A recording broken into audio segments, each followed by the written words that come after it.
पोथी पढ़ी पढ़ी जगमुआ, पंडित भया न कोय। ढाई आखर प्रेम का, पढ़े सो पंडित होए। अर्थात कबीर कहते हैं कि किताब पढ़ने से कोई पंडित नहीं होता, ज्ञान हासिल करने से कोई पंडित नहीं बनता। जब कोई प्रेम में, भक्ति में लीन होता है, तभी वह असल ज्ञानी होता है, विद्वान होता है। आपका मेरे चैनल में बहुत बहुत स्वागत है। इश्क और इबादत में बस फ़र्क इतना है, इश्क इंसान से होता है और इबादत खुदा से होता है, भगवान से होता है। और जब इश्क, इबादत भगवान से होती है तो वही भक्ति कहलाती है। जब प्रेम भगवान से होता है तो वह भक्ति बन जाती है। हम सब प्रेम से वाकिफ़ हैं। प्रेम के 3 तल हैं, एक प्रेम करना और एक प्रेम होना और एक प्रेममय हो जाना। प्रेम करना सांसारिक है और प्रेम होना, प्रेम में जीना, कुछ हृदय के तल पर हम जीने लगते हैं। और प्रेममय हो जाना, ये हमारी चेतना की सर्वोत्तम, सबसे उच्च अवस्था है कि मनुष्य प्रेममय हो जाता है। प्रेम करना और होना एक सीमित दायरा है और प्रेममय हो जाना, प्रेम में जीना, एक अलग भाव पैदा हो जाता है। तो यह भाव, जो प्रेममय हो जाना, शुरुआत सांसारिक प्रेम से ही होती है। लेकिन हम जो शारीरिक आकर्षण है उसे ही प्रेम समझ लेते हैं। आजकल का प्रेम बहुत सीमित हो गया है। इतिहास में सांसारिक प्रेम भी खूब सुप्रसिद्ध हुए हैं। रानी पद्मावती का प्रेम, हीर रांझा का प्रेम, और इसी तरह जो भक्ति के भी ऐसे कई इतिहास में नाम ढूंढ सकते हैं। जैसे हनुमान और राम का प्रेम है, राधा कृष्ण का प्रेम है, मीराबाई का प्रेम, अलग अलग प्रेम हमने सुने हैं। लेकिन सर्वोत्तम प्रेम तो जो भक्त का परमात्मा से होता है, भक्त का भगवान से होता है, उसके लिए आपका प्रेम पूर्ण होना, प्रेम के रास्ते में चलना बहुत ज़रूरी है। कहा जाता है, प्रेम गली अति सांकरी, तामे दो न समाए। जब मैं था तब हरि नहीं, अब हरि है तो मैं नाए।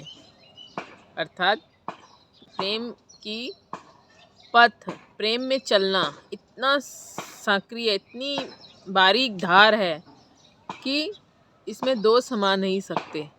अगर आप हैं तो हरि नहीं होगा, अगर हरि है तो आप नहीं। सवाल उठता है कि भक्ति कैसे पैदा हो।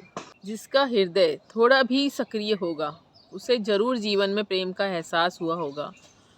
और जो बहुत ज़्यादा लॉजिकल दिमाग से जीते हैं, उनके जीवन में यह अत्यंत गंभीरता का विषय है, क्योंकि वह पूरा जीवन ज्ञान और लॉजिकल तर्क वितर्क में बिता देते हैं। उनको प्रेम का एहसास ही नहीं होता। प्रेम आपको शुद्ध कर देता है, संतुष्ट कर देता है, चाहे वह सांसारिक प्रेम ही क्यों ना हो। आपके जीवन में शांति लाता है, ठहराव लाता है। कभी कभी बहुत दया आती है पुरुष चित्त वालों पे, कि जो पुरुष चित्त प्रधान है। यहाँ मैं शारीरिक स्थिति की बात नहीं कर रही कि जो पुरुष हैं या फिर स्त्री हैं, लेकिन जो पुरुष प्रधान है चित्त, जिनका पुरुष प्रधान है। स्त्रियों का भी पुरुष प्रधान चित्त होता है, तो वो बहुत ज़्यादा एक तनाव, बेचैनी में घिरे रहते हैं, क्योंकि उनको हृदय का कुछ एहसास ही नहीं होता। तो जीवन में अगर आप भक्ति के रास्ते चलना चाहते हैं तो आपको प्रेम, सांसारिक प्रेम से होकर ही गुजरना होगा। भक्ति कैसे पैदा हो? अगर आप आध्यात्मिक यात्रा कर रहे हैं तो जो ध्यान के रास्ते से चलेगा अंत में वह प्रेम पूर्ण हो जाएगा, और जो प्रेम के रास्ते चलेगा, प्रेम पथ पे चलेगा, वह अंत में ध्यानी हो जाएगा। प्रेम और ध्यान दोनों पैरेलल चलते हैं, अगर सही दिशा में हम चलते जा रहे हैं। हृदय का विकास आध्यात्मिक यात्रा में अपने आप होने लगता है, अगर आप इस रास्ते चल पड़े। एक छोटा सा प्रयोग मैं आपको बताती हूँ।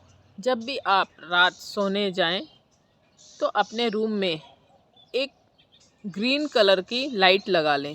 हृदय चक्र का जो कलर होता है वह ग्रीन होता है, हरा होता है। तो जब भी आप रात सोने जाएं तो वह लाइट छोटे सी हरे कलर का प्रकाश अपने रूम में फैला दें। उस हरे प्रकाश को कुछ समय देखते रहें और साथ ही साथ यह भाव करें कि चारों तरफ प्रेम की ऊर्जा बरस रही है और आप भी प्रेममय हो रहे हैं, प्रेम की वर्षा में आप भीग रहे हैं। इस तरह भाव करते करते आप सो जाएं। कुछ ही दिनों में आपका हृदय चक्र सक्रिय होने लगेगा। और रात सोते वक्त यह भाव करें कि आपके रूम में जहाँ भी आप सोए हैं चारों तरफ से प्रेम प्रभावित हो रहा है और आप प्रेममय होते जा रहे हैं। बहुत ही आसानी से आपका हृदय प्रेम जगने लगेगा। आपको हर तरफ प्रेम, एक आनंद, एक संतुष्टि का एहसास होने लगेगा। तो यह प्रयोग जो लोग बहुत ज़्यादा लॉजिकल हैं, जो बहुत ज़्यादा बुद्धि से चलते हैं, उनके लिए बहुत कारगर साबित होता है। ऐसे तो यह कोई भी कर सकता है। अल्टीमेट हमारे जीवन का उद्देश्य प्रेम और आनंदित जीना ही है। प्रयोग करके देखें, आपके जीवन में प्रेम का, भक्ति का एहसास होने लगेगा और यह जीवन की सबसे अनमोल एहसास है। दोस्तों, जितना ज़्यादा हो सके प्रेम को जिएं, प्रेम करें, खूब टूट कर प्रेम करें, इससे वंचित मत रहें। जितना ज़्यादा आपका जीवन प्रेममय होगा उतना ही आपके जीवन में संतुष्टि बढ़ती जाएंगी, एक ठहराव आता जाएगा, एक शांति का एहसास होने लगेगा। साधना करने की भी ज़रूरत नहीं। अगर आपका हृदय प्रेम से भरा हो, करुणा से भरा हो, आनंद से भरा हो, तो साधना की कोई ज़रूरत ही नहीं पड़ती।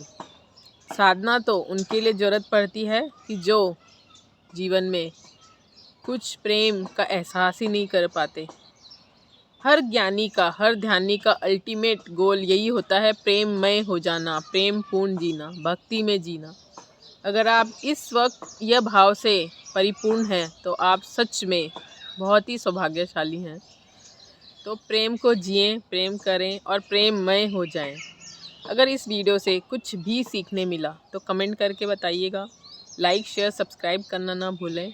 जल्द मिलेंगे नए किस्से कहानी के साथ। तब तक शुभेच्छा।